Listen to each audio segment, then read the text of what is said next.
Alright, hello, welcome. So I decided to post an update on electroforming and give you a heads up on the status of it and like best practices as of this month, 2023.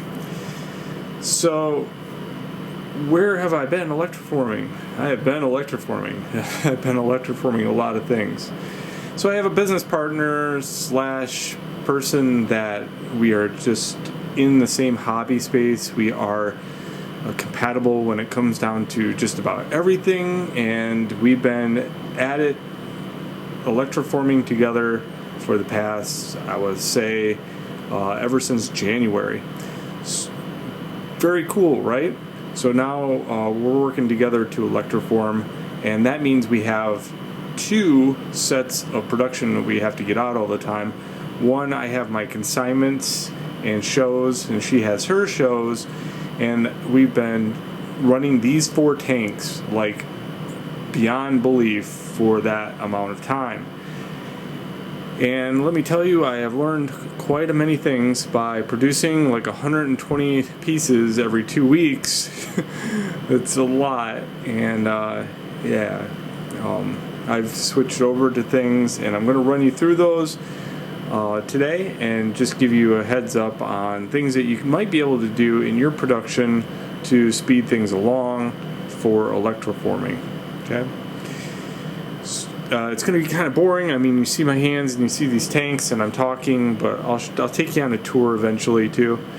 Let's talk about the tanks, and let's talk about what the difference is now chemical composition wise.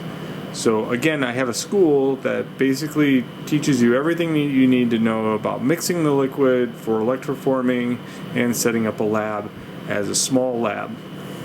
And then you can grow that small lab into something bigger if you need more production work. It scales quite nicely. This is just an update on like things that, chemical composition wise for a bigger lab, and this doesn't add anything to the classes online because I drip content in all the time for those, so I don't have to worry about those being updated. I do have to update people on YouTube because they're watching older content, and the older content might not be valid anymore. You can watch it. Some of the update videos are really good, but anything outside of maybe 2 years and beyond, I would probably just set that stuff to the side and say, well, he's definitely doing something different now. Okay. So if you're interested in these tanks, these are low acid tanks, very low acid tanks. So there's a formula on firstdensitymaterial.com called low acid formula for organics. I've been using that formula for everything, for organics, for non-organics, for stones, because it does not hurt the stones as bad as most of the chemical composition. So it's got a really low pH value of 2. Alright, that's pretty low when it comes down to it. Now usually it's much lower than that, an acid of a pH of 1 or 0.5, and that will definitely hurt your stuff if you don't seal it correctly. So now basically what it comes down to is I've really stepped up and said, you know what is acid in the role of electroforming? And really it's not really necessary all that much per se. It just makes it so the electricity carries through, but in these tanks you don't have to worry about that too much because the tanks are kind of small. So you can keep the acid pretty low because of that. Copper sulfate in itself has sulfate in it, so you're already getting some acid already in it just by making copper sulfate. Okay? So that means you're already getting, the liquid's already got a significant pH for traveling with electricity. So you just have to lower it just a little bit. So 2 pH is all that's needed. And what that means is, if you are into electroforming, that solves the issue of oversaturation. Okay? So what happens with oversaturation is mainly you get too much copper sulfate pentahydrate in your tank, and then it gets really dull. Okay? In this case, we don't have to worry about that anymore. We get things that are called undersaturated. Okay? And undersaturated is a lot easier to fix than oversaturation. With oversaturation, you have to figure out how to remove the copper sulfate out of the liquid.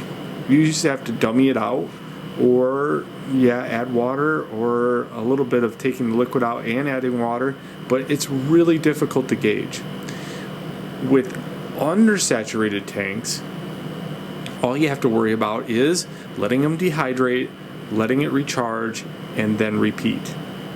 Okay, you just rehydrate it back up after it's been dehydrated. You can see this tank right here, its water level is way low compared to all the other ones. This one's being dehydrated right now and recharged with copper sulfate because the acid levels go up, and then it eats the copper off the anode and then deposits it, and then you add water to it and it rebalances the whole tank. Easy peasy. You just repeat that process over and over. One day I would like to maybe teach a class in production, mass production with electroforming. But for right now, that's a pro tip. If you're doing even smaller tanks, you can do it. You can do the same trick. Low acid formula. When it gets dull, you just let it dehydrate, let it eat away at the anode. So that means you can leave the anode in all the time, and then let it recharge, and bam, you're back up and running, no time flat. It's very simple. So let's go over some of the other principles other than that. As I said, I'll wave my hands around in here just so it's not so boring. This is very information driven for this video. Alright, so notice the tanks are on the countertop now. They're not floating in the air. I don't agitate the liquid at all whatsoever. It's not needed at all. So if you're agitating your electroforming solution, don't do that. You don't have to. Basically what it comes down to, if your chloride levels are on, you don't have to do that. And it keeps it from like all the stuff on the bottom stirring up and then attaching itself to the piece anyway. So it's good that way. So don't agitate your liquid. And if you're heating your liquid, this helps by having it rest on the surface, because the surface itself gets warm and it makes it so the heat holds into the liquid better. So big change right there. I love it. I don't agitate it anymore, and I don't raise these up in the air at all. And you'll notice that if you agitate something in a plastic bin for a very long time, it'll actually drill a hole in the in the bin too. So there's that, in case you're ever in that situation. All right, what else? I'm still using the rack mount. So right here, you can see that tank right there is the rack mounting filter system. So it basically sucks 4 gallons. So these are limited to 4 gallons because of that. So 4 gallons get sucked in through the carbon filter and then into the rack mount, and then it's stored. And then I can clean the tank out and then blow it back into the tank after it's been cleaned.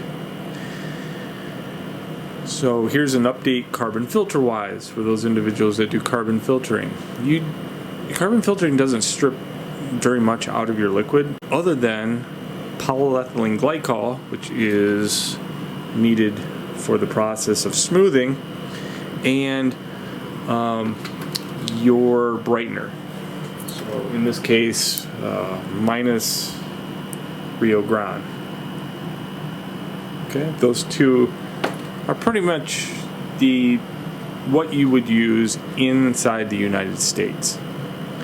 If you're outside the United States, I don't know what your guys are using. I know that I've had many questions on polyethylene glycol. I'm getting that. It is a laxative, and you do have to get kind of a pure version of it in order for it to be nice. And that number is 3550. So that's the number of that polyethylene glycol. Anything higher than that, you're going to see significant differences in smoothing because of those numbers. So the higher the number, the more the smooth it gets. The lower the number, the more detail you preserve.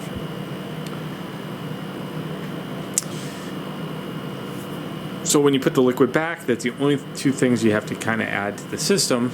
And other than that, there is no stripping of acid, and there is no stripping of copper sulfate pentahydrate out of the system. So don't worry about replenishing those things because those stay through the carbon filtering process. I think that's it information-wise. I do have to kind of take you around and show you a few things to just remind you of some set rules and guidelines when building tanks. Alright, so when building tanks, just know that one, it's going to dehydrate, okay? And keeping the lid off is completely fine in my humble opinion because again, you're at 0.5 amps, okay? The amount of hydrogen it would take decades to fill an area. It's not like you see hydrogen being released at the cathode level from the anode. So this cathode doesn't show any bubbles right here.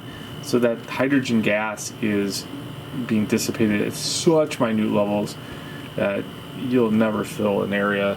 And it is just hydrogen gas. So other than that, it's up to you if you want to seal it or not, just for dehydration purposes. But I just got done showing you that dehydration is actually a good thing because you lower your water levels and up your acid levels, and then it would eat away at your anode if you're using a low acid formula. So you can see this tank right here. See that heater right there? This right now needs some water because you don't want it to get it any lower than that right there. Those heaters are notorious. If they get dry, they will explode. So don't, with fish heaters, you have to watch that. Okay. Some other things, notice like this tank needs, the bar to be cleaned on here. Also, you notice that there's no metal in this at all. There's no metal whatsoever. The metal is on the outside of the tank via a clip. Okay? Even anything that's dangling above the tank needs to be non-metal. So this clip right here that's attached to the anode needs to be non-metal because pieces of it will fall in here. This acid is corrosive in an area. Okay, that means it will make it so that there is corrosion happening on steel or any kind of ferric metal. So you have to be very wary of that. Just a drop on that stuff will corrode it, and then everything will start falling in your tank and then contaminating it. So you can't have that. When you're doing clips, you have to use the same clips. You can't have any clips with metal on them. And when you're dangling pieces in your liquid, I would use 32 gauge wire. That means that the level right here, how thin that is, this is from an extension cord. You can see down here below the difference between that wire and the piece. See how much buildup there is. So having this little tiny wire means that there is less surface being taken up and more gets distributed onto your piece. So that's a very important thing.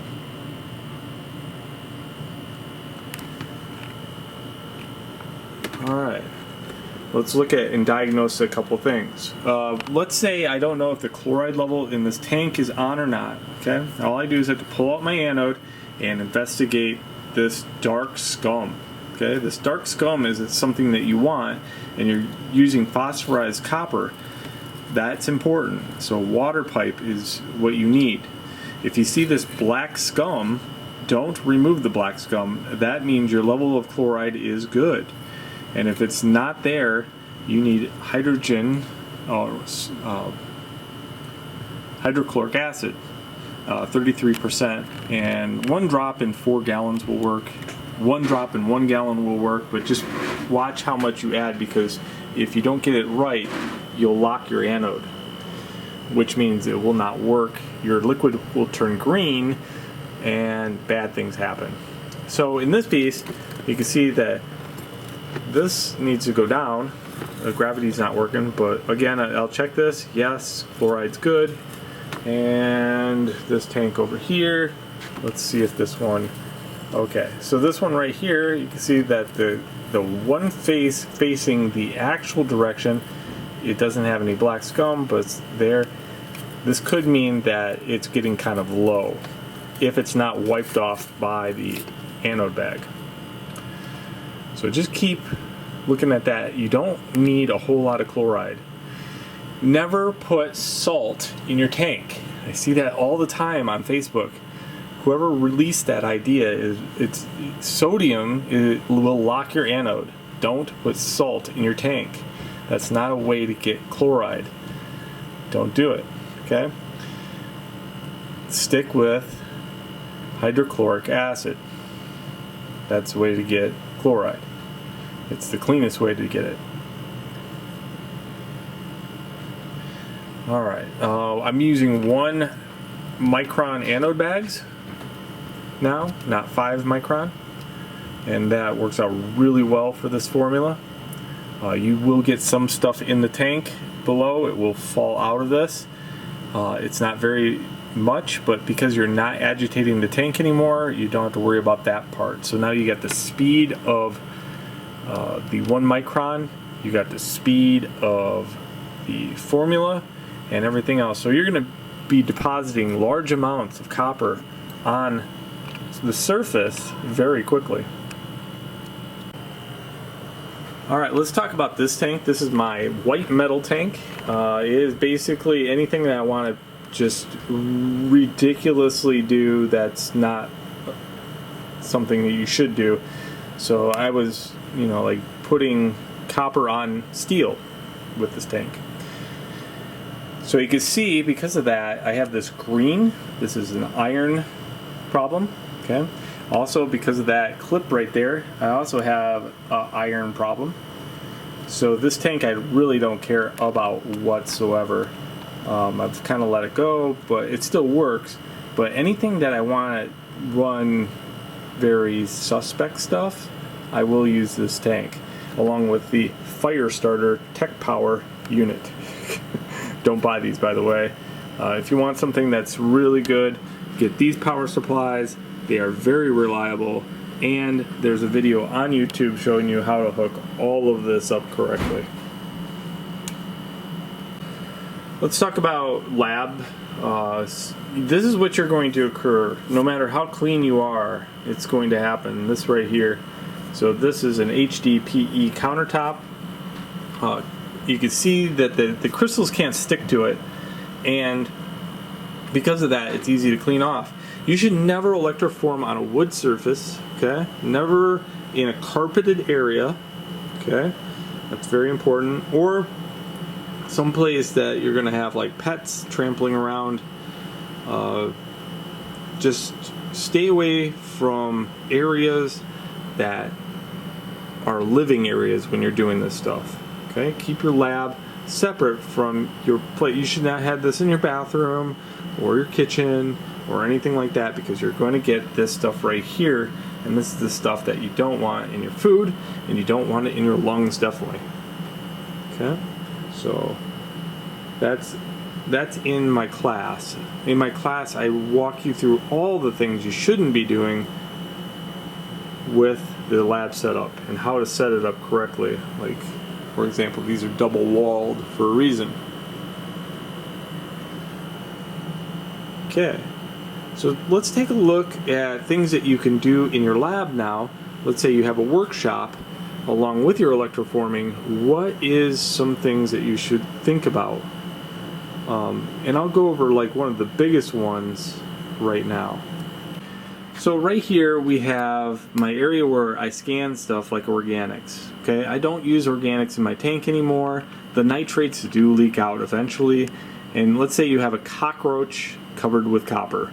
It's still a cockroach covered in copper. The nitrates will leak out no matter how sealed you think that thing is. So people that are wearing those things, you know, you're going to eventually have some ooze coming out of it. There's no doubt about it. Let's say you put it in your car too, in a window, it heats up, you're going to experience some stuff. Okay, so I don't use organics in my pieces at all. I don't think it's a really good practice when it comes down to it as far as like a consumer product. That's just my humble opinion. Obviously some people really like the idea that there is an actual dead bug in there. That's cool, but I've learned that I'm going to scan and be able to print at any level. So I do scan all my organics now. So here's a bug.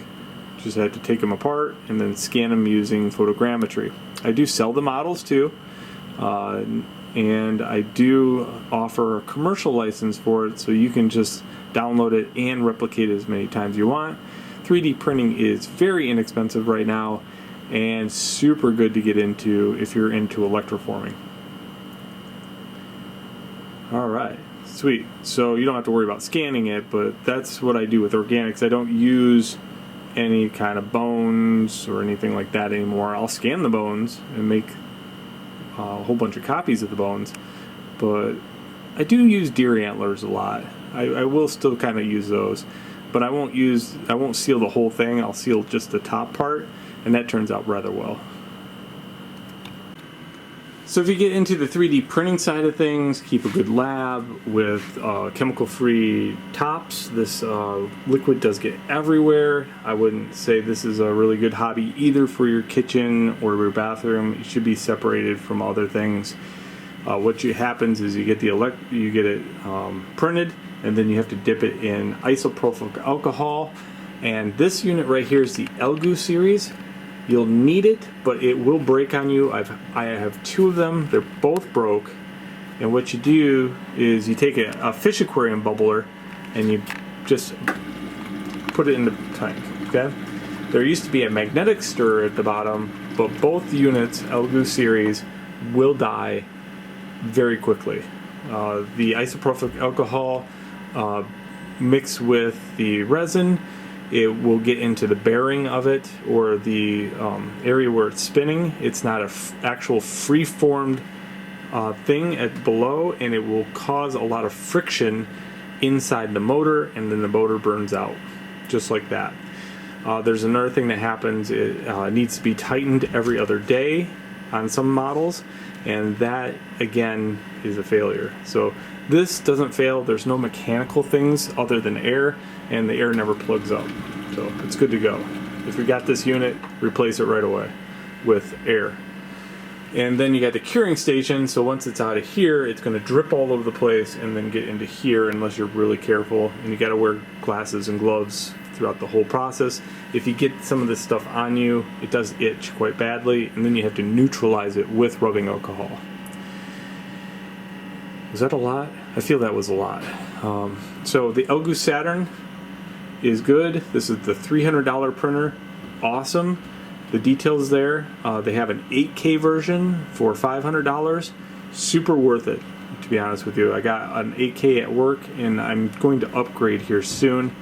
The platter's much bigger, and the amount of detail is very good. Even if you're using the same old resin too. So I use Ceratec resin only, and anything else I don't bother. I've tried about 6 different brands. I hate them all. This is really good stuff. So composition wise, you can see the advantage of 3D printing. I can print mass amounts of things that are really small, like little skulls, sticks, rocks, little wings, everything that you could possibly think of to mount on a stone. Ooh, and twigs. So all these are available at firstdensitymaterial.com. And with a commercial license, you can just mass print it and then use them in your compositions. And yeah, I go out to the forest floor, I look for sticks, and I scan the stick. I do some 3D magic, and then make it 3D printable. And you can have the file to run through your printer, and you can make the same ones. And I add more all the time. It's very addicting to scan things, so don't worry about it. And I will be constantly adding some things to the collection online at firstdensitymaterial.com. Alright, so workspace wise, this is Pretank. Okay, Pretank means that there's no ferric metal whatsoever here at all. You can have nail polish, you can have baking soda, you can use glue, you can use anything else, but you cannot use any ferric metal over here in the Pretank area. So if you separate your workstations out, Pretank and Posttank, you will thank me later. Pretank is amazing. Again, same HDPE, you can get this at a hardware store.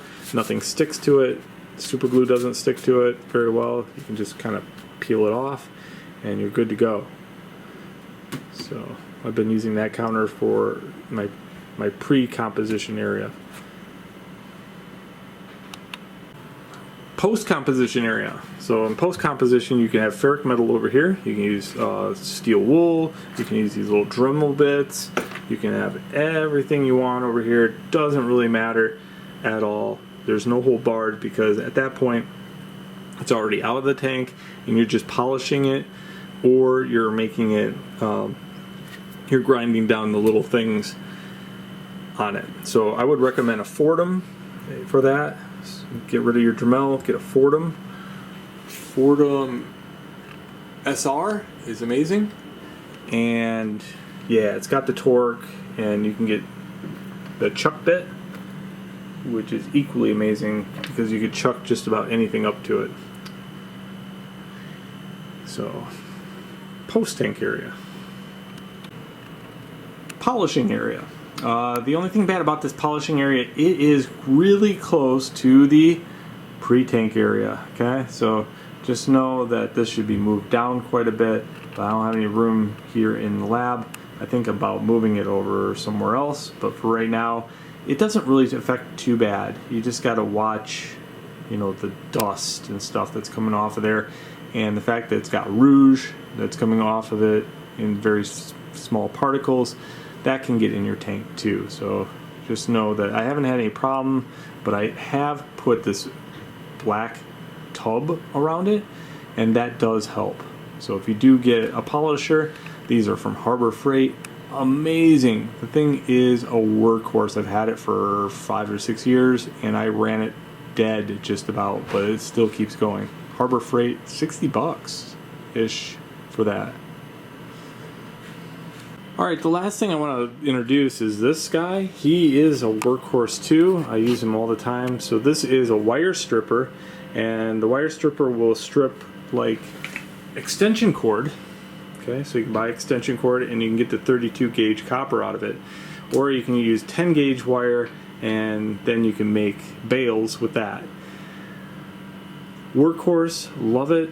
I'll never go back. Never buy wire from like Joann's or any of those hobby stores. Make sure that you are using 100% copper, and it's like the copper wire you would find in the electrical section, and make all your stuff that way. Don't use bales from places that you don't know if it's 100% copper. Use 100% copper on all your bales, no matter what. Please do that, because you don't know if they're coated, you don't know if they're plated, you don't know if they're just steel with a plating over the top of it to make it look copper. You just don't know. So this is safe because of that. Now I'll talk about some of the fringe things. Fringe things means something that I think actually does play into effect, but I haven't got all the necessary data to tell you that it's 100%. Dry air. Since I've got this thing right here, this is an inductor water heater, inductive water heater. basically turns moisture in the air into hot water. And man, ever since I got this thing, my pieces have been plating 100% better. I don't know what it is about dry air or humid air that makes it, but dry air, this place is bone dry down here. This acts as an air conditioner in the basement, and it's super efficient. So it's by Rheem, R-E-E-M. If anybody's ever interested in a new water heater, I would say this is such a treat to have this water heater. It's a little expensive, but it was well worth putting it in. And it was super complex to put in too, by the way. I mean, if you're not an egghead or a nerd, I would definitely have somebody do it for you. But I had fun. It took me a little bit of time, but definitely cool. And ever since I installed this and the air's been drier down here, I would say that the pieces have been plating very quickly. And just little things like when you go to paint on the surface of a model, the paint dries almost instantaneous. Patina dries almost instantaneous on your pieces. Everything is just drying so quickly that you can speed up your production very well just from bone dry air. So if it's not this, maybe a dehumidifier in your lab would be a really good idea, or an air conditioner pointed out or whatever, I don't know. But yeah, I would say this has been a huge improvement when it comes down to it. Don't do the air conditioner, that'd be horribly inefficient, but good times. So that's my update, really. I have nothing else. That's a lot of information, I feel. You probably have to watch this video a few times. I talked rather fast, and I'm sorry for that, but hey, caffeine's good, right? So I hope you had fun with the update, and as things go along, I learned some more tricks. I'm going to try to make more videos.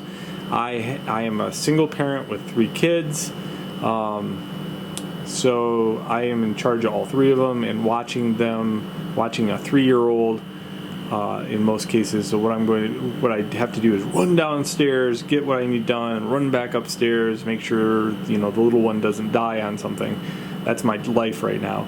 And so when she gets a little older, I'll be able to make some more videos. But until then, yeah, that's kind of my juggling act. I fit videos in as best I can. I got an opening right now. And other than that, I have to make the videos upstairs usually. And they have to be like software-driven stuff, so I can stay upstairs with her. That's why I haven't made very many videos lately. But she's getting older now, so I'm going to be in the video making racket again soon. So thank you for your patience, and I am excited to release this video for you. Hopefully that helps. Hopefully it gets you in the hobby, and someday I'll talk about the business aspect of things. That would be cool. Like what is it and how much and all that good stuff. But until then, have fun.